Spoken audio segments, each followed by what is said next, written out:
In this video, I'll detail how to enable or disable AirPlay mode on iPhone 12 Pro Max on iOS 18. So if you're using iPhone 12 Pro Max, then this video is going to quickly walk you through how you can enable AirPlay mode on your iPhone and how you can disable AirPlay mode.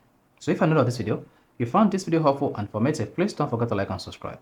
Now to enable AirPlay on iPhone 12 Pro Max, what you need to do is go to your iPhone settings. While on the settings page, scroll down, click on General. Then on this page, you want to scroll down a bit until you get to AirPlay and Continuity. Go ahead and click on that.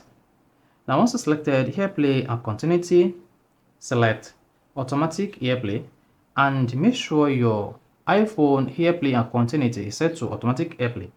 Otherwise, you'll not be able to AirPlay your iPhone to other supported devices automatically. Then select Ask so that your iPhone will prompt you each time you want to use AirPlay on your iPhone. And now to disable or turn off AirPlay and handoff on your iPhone, just check whenever under AirPlay and Continuity. So this is how you can easily disable or enable AirPlay on iPhone 12 Pro Max on iOS 18. If you found this video helpful and informative, please don't forget to like and subscribe.